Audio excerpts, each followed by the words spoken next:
In the world of Demon Slayer, the elite demonic guard of Muzan Kibutsuji are known as the 12 Demon Moons or 12 Kizuki. They are considered to be some of the most dangerous demons, and members of the Demon Slayer Corps are always told to be extremely cautious when fighting them. The Mugen Train and Entertainment District arcs have shown us just how dangerous the upper 6 Demon Moons can truly be. And with Demon Slayer's 3rd season coming soon, we'll be explaining every single member of the Demon Moons. So far, the strongest of the Demon Moons in the anime is Akaza, but there are several more that we'll be talking about.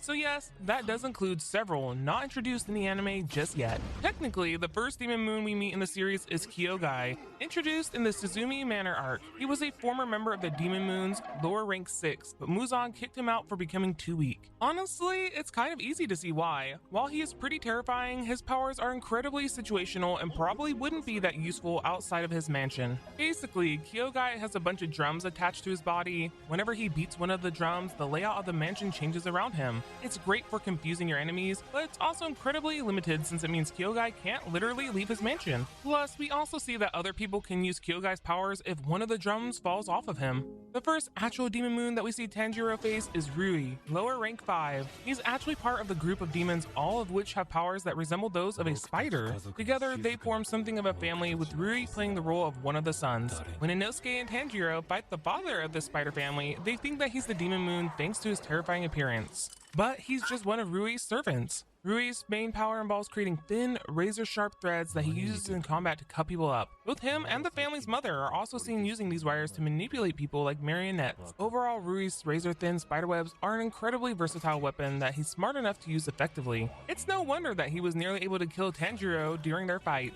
Now, the next several Demon Moons we fight don't actually last that long. During the final episode of Season 1, we see Muzan call a meeting among the lower ranks of the Demon Moon shortly after Rui's death. Muzan decides that culling is in order and kills off 4 of the remaining 5 before we've really been able to see what their powers were. The only one who survives is his most loyal servant Enmu, who begs for Muzan to kill him. Impressed by his loyalty, Muzan instead feeds Enmu his blood in order to make him stronger. This then leads us to the Mugen Train arc, where we see the newly empowered Enmu in action. Here we see that his main powers revolve around dreams. He's able to put every passenger aboard the train into a deep slumber and then send several of his servants to kill Tanjiro and his friends in their sleep. We also find out that Enmu is much harder to kill than most demons because he's actually fused his body with the train he's on. So in order to properly kill him, Tanjiro has to basically derail the train. The next of the moons we encounter is Akaza, upper rank 3. But we're going to get to him in more detail later since he's only at the very end of the Mugen Train arc and we don't see him in action again until much later. For now, we're talking about the 2 demons that share the number of upper rank 6, the demon siblings Daki and Gyutaro. Although here it's revealed that neither of those were their real names. Daki's real name was Ume and Gyutaro is said to be a name he made up for himself. Daki's main powers come from her being able to manipulate the obi sash she wears. She's able to kidnap women by trapping them inside the obi, where she saves them to consume later in order to get stronger. It's not just good for capturing people though. We're able to see her use it in combat, almost like a whip. But Daki's big brother Gyutaro may just be even stronger than she is. Despite his sickly, emancipated appearance, Gyutaro is a force to be reckoned with. While fighting, he uses his own blood to create sickles that he uses to fight. Another advantage that Gyutaro and Daki have over other demons is the fact that cutting the head off just one won't kill them. For most demons, that would be the end, but for them, they have to be decapitated at the same time. But in the end, Daki and Gyutaro both died. Although it should be noted that these 2 are some of the most sympathetic demons in the anime. Tanjiro even personally comforts them since they remind him of himself and Nezuko. Now from here, we're going to be getting into characters that haven't appeared in the anime yet. So if you're an anime-only fan, take some caution if you don't want to be spoiled. The next Demon Moon we'll be talking about isn't actually from the main manga, but rather a side story about Rengoku. This is Hyro, formerly lower rank 2. His blood demon art allows him to manipulate shadows. He uses this in a variation of creative ways in combat, such as turning himself into a wolf-like monster. One interesting thing he uses his shadows for is storing and concealing guns. Seriously, it's ridiculous the amount of guns this guy uses, but the reason he has so many is because he can fire them all at once without physically pulling the trigger. However, since most Demon Slayer fans have probably never heard of this guy, you can probably guess how his story ends. Yep, Rengoku kills him. Moving back to the mainline manga, these next two demon moons were introduced in the Swordsmith Village arc, which means they'll be the main villains of season 3. First up is upper rank 5, Giyuu. He is a fish-like demon who considers himself to be an artist of sorts. Giyuu is confined to a series of vases that he can teleport between, and each vase can also contain his various deadly art pieces, such as goldfish that shoot poison spikes and giant octopus tentacles. The other antagonist of this arc is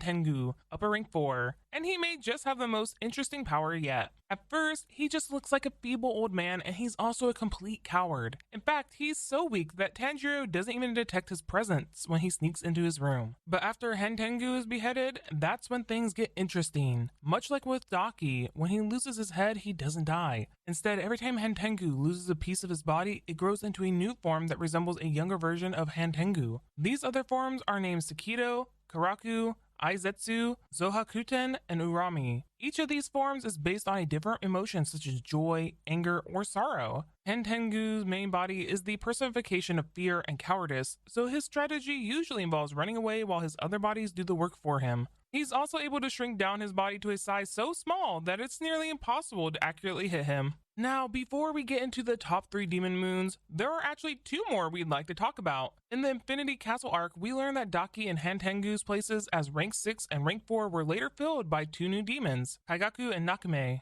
And believe it or not, these are both characters that have already been introduced in the anime. Kaigaku is an interesting character because he has a very personal connection to Zenitsu. He was also a student who trained under Zenitsu's master, the former Thunder Hashira Jigoro Kuwajima. He appeared during Zenitsu's flashback in episode 17 of the anime. Of course, Kaigaku's life took a much darker path than Zenitsu's. He was a demon slayer until he was defeated in battle by another one of the demon moons and surrendered himself to their will. Now, as the upper rank 6, Kaigaku still uses thunder breathing in battle, but he can also use a type of blood demon art that lets him create some sort of black lightning. The other new demon moon is the new upper rank 4, Nakame. She first appeared in episode 26 of the anime, casually playing some music in Muzan's castle. She doesn't say anything here, but we learn much more about her later. Nakame basically has a much more effective version of Kyogai's blood demon art. She controls the Infinity Castle, an enormous building where Muzan lives, and a lot of the action in Demon Slayer's later half takes place.